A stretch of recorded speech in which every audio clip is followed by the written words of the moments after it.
Now first let us understand the word forfeiture. The word forfeiture comes from forfeit. Forfeit means in Hindi में इसको बोलते हैं जब्त कर लेना या वापस ले लेना, राइट?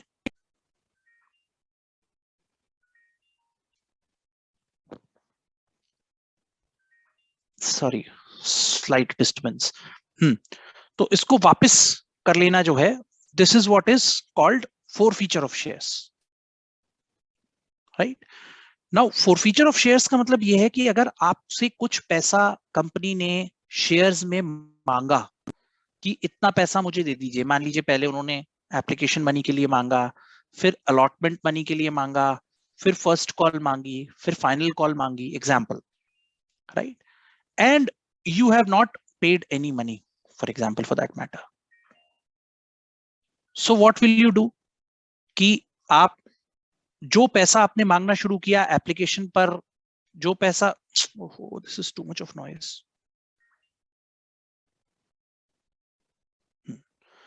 शेयर एप्लीकेशन पर आपने कुछ पैसा मांगा, फिर अलॉटमेंट पे कुछ पैसा मांगा, लेकिन वो पैसा नहीं मिला आपको. So ultimately what will you do? अगर मान लीजिए आप ओवर सब्सक्राइब्ड हैं, the company has been over subscribed for shares, you have other people waiting in line, they are not getting shares, you are about to reject them, and on the second hand people who applied for shares are not paying money, either on allotment or on first call or on final call. So what will you do? What will you do? Will you finally take a call कि इसको reject करो और जो आदमी बेचारा मांग रहा है शेयर्स उसको दे दो? Will you take that call or not? Yes. So forfeiture of share is the process that the money that has been called, the person is not paying, that share is forfeited. Because with application, with allotment, you issue the share to the person and then you ask for more money in different stages till the final call. But if the person is not paying in different stages, he has taken the share, he has given the application, he has taken the share, but he is not paying you money, you will forfeit the money, right? So what will be the journal entry? The journal entry will be, first of all, when the application money was received, you made an entry, share application money account debit to share capital account. Now you will debit that amount. Share capital account debit. Why? Because you are basically forfeiting the shares, right? To share allotment account, whatever money has been left that has not been paid, that is called arrears. We studied in the last class, arrears on allotment. To share first call or final call or second call, whatever that is, whatever amount of money that is pending on that particular call, arrears.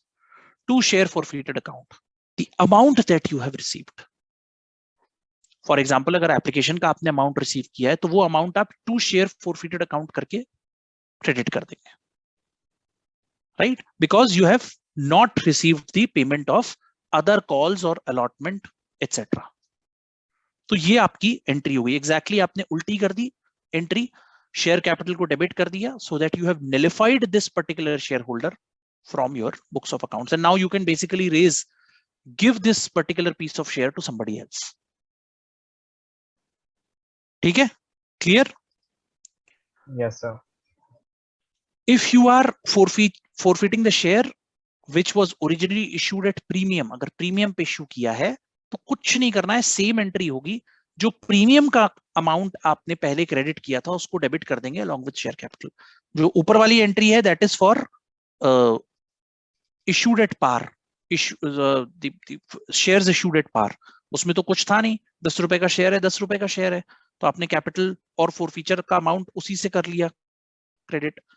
Second portion में आपने share capital को debit किया, security premium, जो क्योंकि जब आप issue करते हैं तो सिक्योरिटी प्रीमियम क्रेडिट करते हैं. Now you have debited that amount. ठीक, बस यहां ध्यान रखना है जो शेयर फॉरफीचर है उसमें जो एप्लीकेशन का मनी आपके पास आया होगा that amount should be here excluding premium, क्योंकि प्रीमियम आप यहां पर डेबिट कर रहे हैं, right?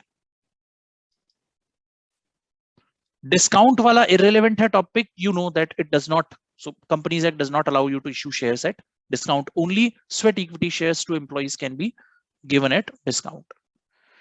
Reissue of forfeited shares. अब जो forfeited shares हैं जो आपने forfeit कर लिए, एप्लीकेशन के बाद का पैसा नहीं मिला, तो वो आप वापस इश्यू कर सकते हो।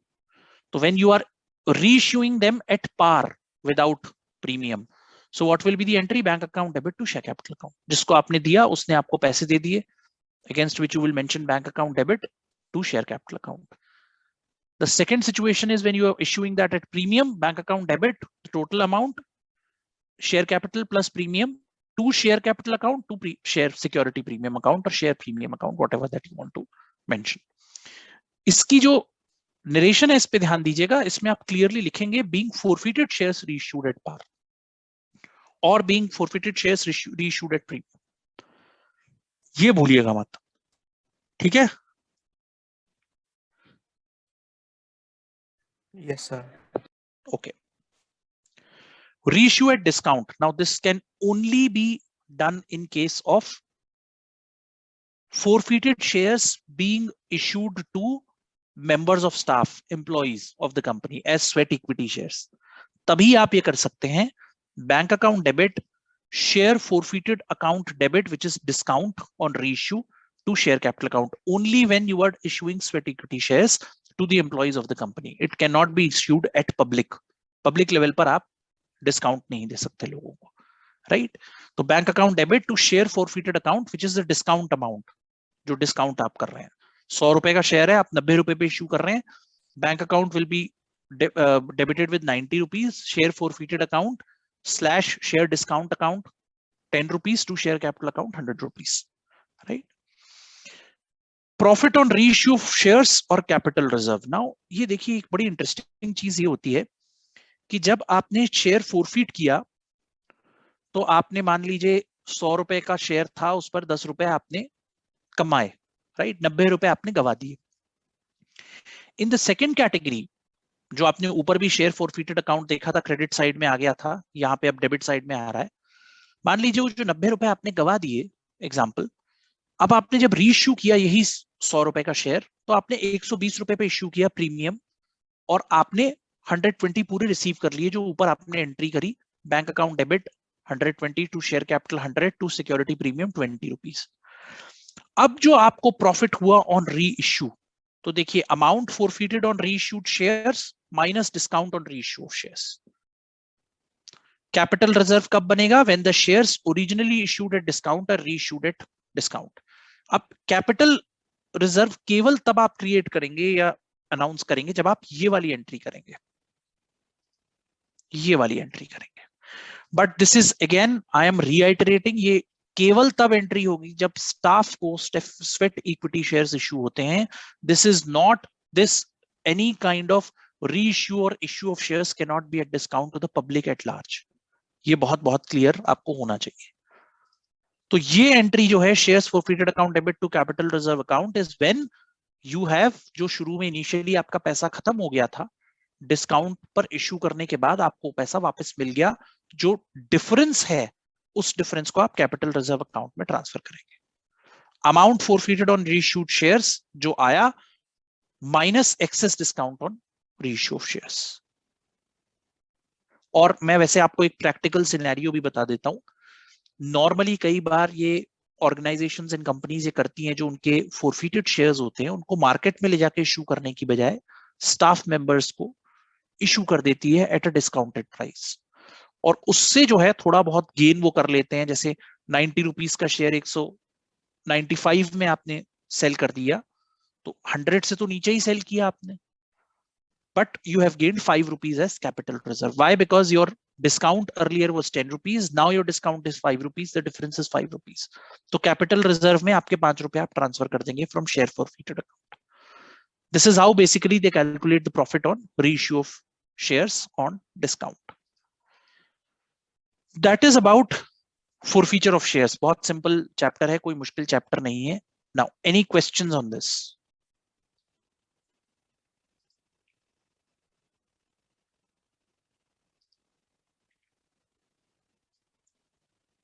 कोई सवाल जो समझ ना आया हो, कोई परेशानी?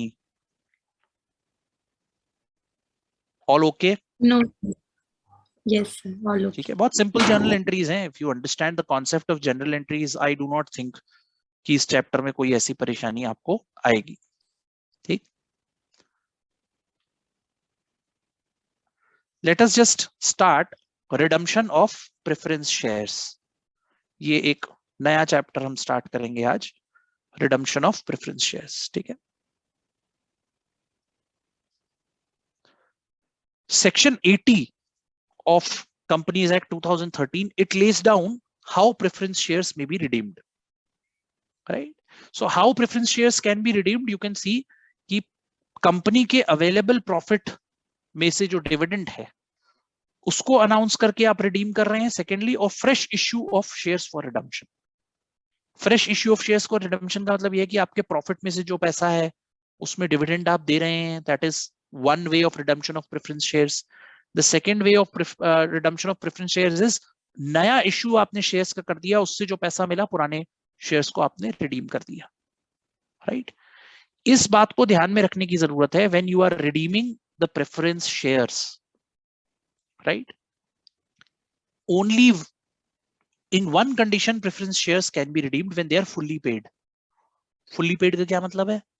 प्रेफरेंस शेयर्स जब आपने इश्यू किए तो एप्लीकेशन का मनी पूरा आ गया हो, अलॉटमेंट आ गया हो, first second third final call के पैसे आ गए हो, 100 रुपीज का शेयर इश्यू किया, 100 के 100 वापस आ गए, only then you can redeem that share, जब वो प्रेफरेंस शेयर होल्डर आपसे पैसे मांगता है तो। ठीक है, premium payable on redemption of preference shares is to be charged out of profit of the company, one, और security premium account। आप security premium account बना रहे हैं, ऊपर के transactions में आपने देखा कि you are creating security premium account, so you can charge security premium account for redemption of preference shares। अब जैसे आपने issue किए shares कि एक शेयर 100 रुपए का, 20 रुपए का, उस पर प्रीमियम 120 रुपीज, ऐसे ही जब आप रिडीम करेंगे, मतलब पैसे वापस करेंगे प्रेफरेंस शेयर होल्डर को, तो वो भी प्रीमियम चार्ज कर सकता है। तो you have to pay him back 120 rupees per share for example. तो 20 रुपीज का प्रीमियम आप जो आपने प्रीमियम चार्ज किया था उसी अकाउंट से काट करके आप इसमें डाल सकते हैं। That is why now there are different types of accounts that have been created, right? If the redemption of preference shares is happening out of profits, right? Profit of the company, the profit that company has earned during the year, जो nominal value है, जो face value है share की, उतने amount की share जो capital है जो आपको रिडीम करनी है, रिडीमेबल अमाउंट ऑफ कैपिटल को आप उस प्रॉफिट में से निकाल लेंगे और उसका नाम रखेंगे कैपिटल रिडम्पशन रिजर्व अकाउंट। सबसे पहला स्टेप, अगर आप डिविडेंड में से कर रहे हैं तो प्रॉफिट में से कर रहे हैं पेमेंट प्रेफरेंस शेयर होल्डर के रिडम्पशन के लिए, तो आप अकाउंट बनाएंगे कैपिटल रिडम्पशन रिजर्व अकाउंट। जितने शेयर्स का रिडम्पशन करना है उनकी फेस वैल्यू से कैलकुलेट करेंगे। मान लीजिए 10 शेयर्स को आप रिडीम कर रहे हैं, 100 रुपीज का एक शेयर है, तो 100 इंटू 10 1000 रुपीज, 1000 रुपीज का कैपिटल रिडम्पशन रिजर्व बना देंगे। ठीक, और उस कैपिटल रिडम्पशन रिजर्व अकाउंट से आदमी को पेमेंट करेंगे। अगर आप प्रीमियम पे चार्ज आउट कर रहे हैं, 100 रुपए का शेयर 120 पे चार्ज आउट कर रहे हैं, मैंने पहले ही बता दिया 20 rupees you will charge from the security premium account, जिसके क्रेडिट में आपके पास कुछ पैसे ऑलरेडी पड़े हुए हैं। उस पैसे का इस्तेमाल आप प्रीमियम चार्ज करके पैसा वापस करने के लिए यूज करेंगे। ठीक, रिडम्पशन ऑफ प्रेफरेंस शेयर्स में किस किस तरीके का अमाउंट यूज हो सकता है? एक तो मैंने आपको प्रॉफिट एंड लॉस अकाउंट बताया, प्रॉफिट्स यूज हो सकते हैं, डिविडेंड इक्वलाइजेशन फंड यूज हो सकता है, जनरल रिजर्व यूज हो सकता है, वर्कमैन्स कंपनसेशन फंड यूज हो सकता है, इंश्योरेंस फंड यूज हो सकता है। इंश्योरेंस इसलिए कि बहुत सारे लोग, बहुत सी कंपनीज अपने शेयर्स का भी इंश्योरेंस कराती हैं, right? Amounts which can not B used for redemption of preference shares. देखिए, जो शेयर्स की फेस वैल्यू है उसके रिडम्पशन के लिए फोरफिटेड शेयर अकाउंट या शेयर फोरफीचर अकाउंट नहीं यूज हो सकता, सिक्योरिटी प्रीमियम नहीं यूज हो सकता, कैपिटल रिजर्व यूज नहीं हो सकता, profit prior to incorporation use नहीं हो सकता। कंपनी के बनने से पहले कोई एक्टिविटी हुई हो और उससे कोई प्रॉफिट कमाया गया हो, वो प्रॉफिट भी इस्तेमाल नहीं हो सकता। शेयर या security premium can only be used for security premium. Forfeiture account can only be used to transfer to capital reserve. Capital reserve can only be used for the purpose of capital expenditure, not for redemption of preference shares. Redemption of preference shares can only happen from this. Security premium आप यहां से charge कर सकते हैं, not the face value redemption of preference shares. ये नहीं आप कर सकते।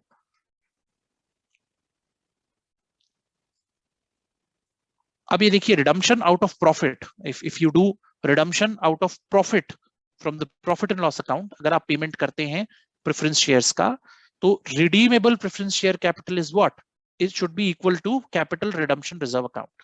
ये मैंने आपको ऊपर भी कैलकुलेशन बताई, face value of the preference capital that you are redeeming, उसको आप बोलेंगे रिडीमेबल प्रेफरेंस शेयर कैपिटल, और उस अमाउंट को आप बोलेंगे कैपिटल रिडम्पशन रिजर्व अकाउंट, और क्रिएट करेंगे एक जर्नल एंट्री अभी हम पास करेंगे। ठीक, redemption out of fresh share issue, आप नया इश्यू कर रहे हैं शेयर्स को, नए प्रेफरेंस शेयर्स इश्यू कर रहे हैं और नई कैपिटल जनरेट कर रहे हैं, चाहे इक्विटी कैपिटल जनरेट करें चाहे प्रेफरेंस, उससे पेमेंट करेंगे। तो रिडीमेबल प्रेफरेंस शेयर कैपिटल का amount should be equal to the new share capital account. जो फ्रेश शेयर आपने इश्यू किए हैं उसकी शेयर कैपिटल से आपके ये अमाउंट मैच करना चाहिए। If you are using both profit plus fresh issue as a combination, 50% मान लीजिए आप नया इश्यू कर रहे हैं, 50% आप प्रॉफिट से रिडीम कर रहे हैं, तो आपका टोटल क्या होना चाहिए, redeemable preference share capital should be equal to new share capital account plus capital redemption reserve account. Capital redemption reserve account जितने रुपए का फेस वैल्यू के शेयर्स को आप प्रॉफिट से रिडीम करेंगे उसके लिए कैपिटल रिडम्पशन रिजर्व अकाउंट बनाएंगे, और नई कैपिटल जितने इश्यूज जो रिडीम करना चाहते हैं प्रेफरेंस शेयर्स, उसके लिए कितने नए शेयर्स इश्यू कर रहे हैं उसके अमाउंट को आप जोड़ देंगे, तो that will become redeemable preference share capital.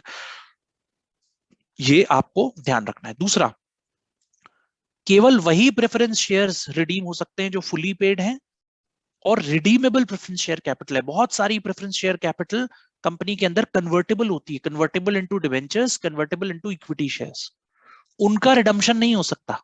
They will have to be converted either into debentures or into equity share capital. Redeemable preference shares की ही पेमेंट वापस की जा सकती है, नॉन रिडीमेबल या convertible into share equity shares और convertible into debentures को नहीं किया जा सकता रिडीम, पैसा वापस नहीं कर सकते आप। इररिडीमेबल शेयर्स और shares redeemable after expiry of 10 years। ठीक, तो ये जो हैं ये 2-3 छोटी छोटी कंडीशंस हैं that we just saw. When you are using profits और आप सबसे पहले कैपिटल रिडम्पशन रिजर्व अकाउंट बनाते हैं, तो आप क्या एंट्री करते हैं? ठीक, आप किस अकाउंट का यूज करके, जनरल रिजर्व को यूज कर रहे हैं, प्रॉफिट एंड लॉस को यूज कर रहे हैं, डिविडेंड इक्वलाइजेशन फंड को यूज कर रहे हैं, कौन से फंड को? ये सब लाइबिलिटी साइड में होंगे आपकी, right? They are all reserves. General reserve can be used for any purpose, तो जनरल रिजर्व का पैसा आप ट्रांसफर कर सकते हैं कैपिटल रिडम्पशन रिजर्व में। ये भी आप कर सकते हैं कि तीनों सोर्सेस से थोड़ा थोड़ा पैसा ले लें, पूरा प्रॉफिट भी ना खत्म हो, पूरा जनरल रिजर्व भी ना खत्म हो, पूरा डिविडेंड इक्वलाइजेशन फंड भी खत्म ना हो, you have used some amount. तीनों भी हो सकते हैं, एक भी हो सकता है, दो भी हो सकते हैं। तो जिसको आप यूज कर रहे हैं उसको आप डेबिट करेंगे, क्योंकि वो उसका क्रेडिट बैलेंस होता है रिजर्व का, हमेशा फंड और reserves are in credit side, उनका क्रेडिट बैलेंस होता है, profit is in the credit side, उसको डेबिट करेंगे, उसको कम करेंगे, and you will create a new reserve called capital redemption reserve account, and this can only be used for preference shares redemption, you can not use it for any other purpose. Nominal value के लिए 10 share 100 रुपए की value के हैं तो 1000 रुपए का ही बनाएंगे आप, प्रीमियम इस पर चार्ज नहीं होगा। ठीक, in case of realization of current assets, अब करंट एसेट्स क्या होती हैं आपकी? Securities, deposits, immediately redeemable deposits, stock, right, any kind of jewellery, cash at bank, deposits at bank, right, debtors, bills, receivables, तो उसको आप इमीडिएटली रियलाइज करते हैं तो आप क्या लिख सकते हैं? Bank account debit to current assets. वो कौन सी करंट एसेट्स हैं उसके हिसाब से आपको आपके अकाउंट में पेमेंट आ जाएगा। ऑन पेमेंट बीइंग ड्यू, जब आप प्रेफरेंस शेयर कैपिटल होल्डर को पेमेंट करने जा रहे हैं तो आप पहले ड्यू की एंट्री करेंगे, फिर पेमेंट की एंट्री करेंगे। तो आप पेमेंट कैसे करेंगे? Preference share capital account debit, पहले आपने जब मनी रिसीव किया था प्रेफरेंस शेयर्स का तो आपने क्रेडिट किया था शेयर कैपिटल, अब आप उसको डेबिट कर देंगे। उसके बाद आप premium on redemption of preference shares account अगर है तो debit. Why? Because this time it is a loss for you. When the time you were accumulating the capital, आपने रिसीव किया था, you were crediting the security premium. Now you will say security premium on redemption of preference shares account debit because it is a loss for you. So 100 rupees share capital, 20 rupees premium on redemption to preference shareholders account. किसको due कर रहे हैं आप? Preference share holders will be the creditors now. आपने due कर दिया amount को, right? Now you will write of the premium. Obviously आपको लॉस हो गया, तो आप सिक्योरिटी प्रीमियम से उस लॉस को भरेंगे। कैसे भरेंगे? Security premium account debit amount जो भी आएगा आपका, profit and loss appropriation account debit, by because this amount will be transferred to profit and loss account to premium on redemption of preference shares. अब यहाँ आपने जो डेबिट किया था उसको यहाँ आपने क्रेडिट कर दिया, by because you have some balance in your security premium account. अगर मान लो पूरा का पूरा सिक्योरिटी प्रीमियम अकाउंट से ही चार्ज हो जाता है प्रीमियम ऑन रिडम्पशन, तो कोई दिक्कत नहीं है। लेकिन अगर कुछ बैलेंस बचता है तो that will be transferred to your profit and loss account, that it is a loss to you on redemption of preference shares.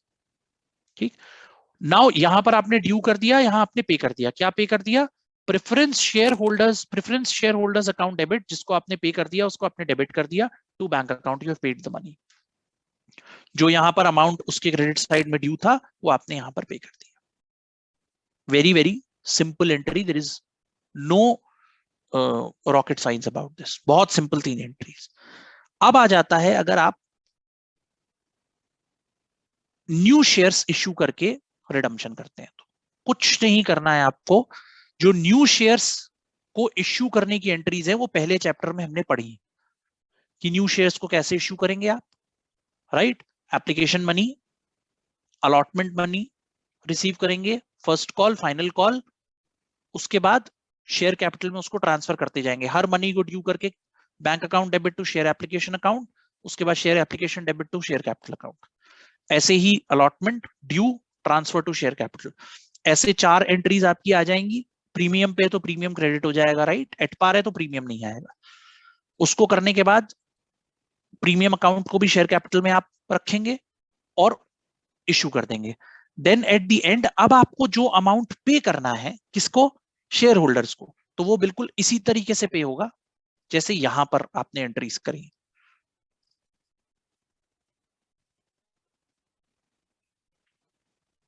बिल्कुल यहां पर जो इन 4 एंट्रीज की बजाय, इन 2 एंट्रीज की बजाय आप इश्यू की एंट्रीज कर देंगे सारी, न्यू शेयर्स इश्यू की। उसके बाद पेमेंट ड्यू करेंगे, preference share capital account debit, right? Premium on redemption of preference share account debit to preference share holders, right? उसके बाद सिक्योरिटी प्रीमियम से इसको राइट ऑफ करेंगे, उसके बाद उनको पेमेंट कर देंगे। Simple as that. Clear? Any confusion, any question, please पूछिए।